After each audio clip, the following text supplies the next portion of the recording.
Hey brothers and sisters, welcome back to the Behavior Revolution. I'm Hunter.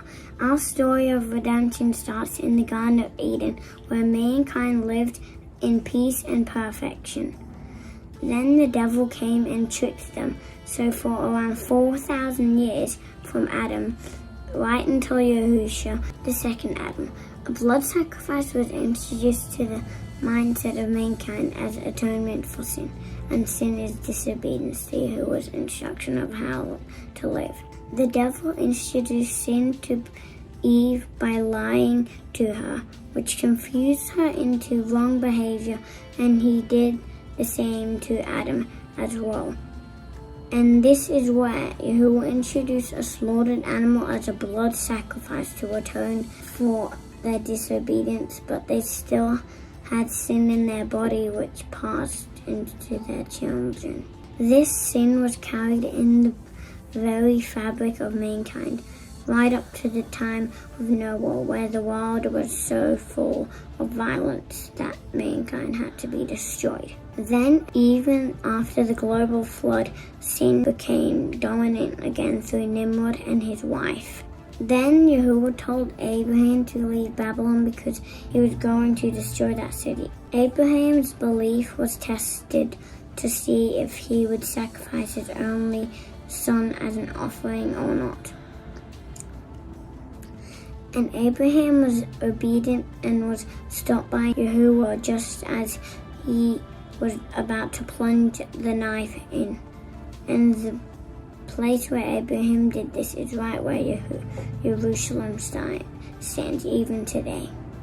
Here is where Yahuwah introduced the pattern of his plan for his only son. Yahusha, Messiah, destroy the power of the devil, take back the keys of death and destruction, and make atonement for the sins of mankind, delivering them the choice of eternal life. Jumping back to the time of Moses, where Yahuwah miraculously delivered his people from Egypt, Yahuwah presented himself to his people as a mighty power on the mountain, and he gave his people a new covenant and instructions of how he wanted them to build the tabernacle and how they were to worship him.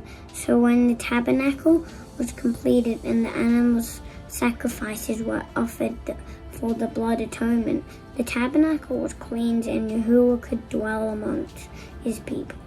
The massive fire rising from the tabernacle at night was a miraculous sight which scared the surrounding nations.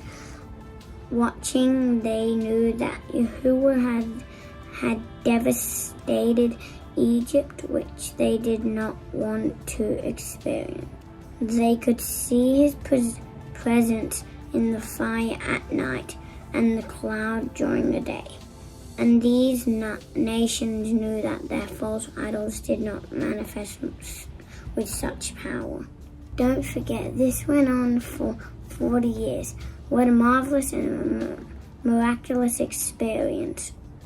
All this time, Yahuwah was preparing his people to understand his plan of the coming of his son, Yahusha, Messiah, who would set up his new kingdom and vanquish all of his enemies. At any rate, the Jews crossed the Jordan River and conquered the land of Canaan. King David brought the Ark of the Blood Covenant back to Jerusalem, which an enemy had stolen, and they were being devastated by Yahuwah's presence. So they sent it back to David. Yahusha revealed to David not to return the ark to Moses' tabernacle, but to set up a new tent, open to all nations for praise. David was told to make sacrifices of continuous praise day and night by the priests with singing and playing of instruments. And here Yahusha introduced a new thing which followed over into Solomon's temple. Here we have animal sacrifices with praise and worship going on day and night in Solomon's temple. Yahuwah is progressing on with his future plan. And can you guess where this pattern plan will find its culmination?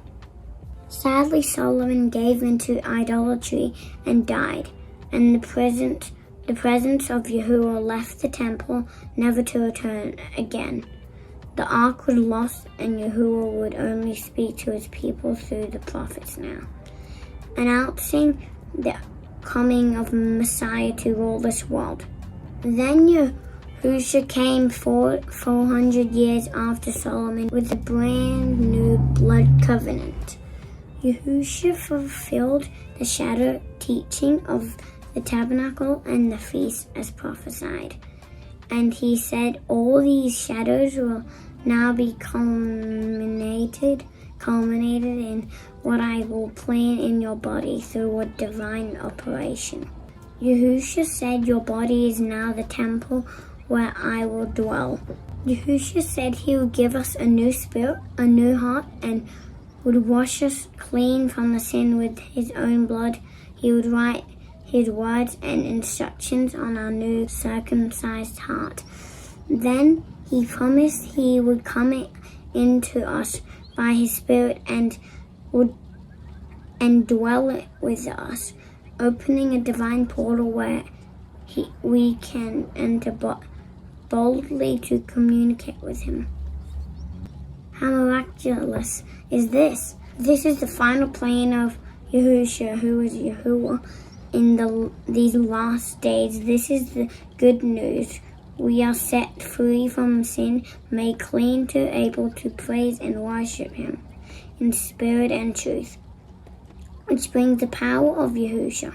He will bless those willing to walk the real path of true sacrifice by surrendering our lives to him as he did for us. This is the true meaning of sacrifice, daily offering up good works in the Spirit. This is the true meaning of the combination of Yahusha's plan, sacrifice and praise being offered up in his temple, our body, day and night as a sweet-smelling fragrance to Yahusha. All it takes is to be a genuine candidate, otherwise nothing will happen. 1 Corinthians 6. Or do you not know that your body is the temple of the set-apart Spirit who is in you, which you have from Yahusha, and you are not your own, for you were bought with a price.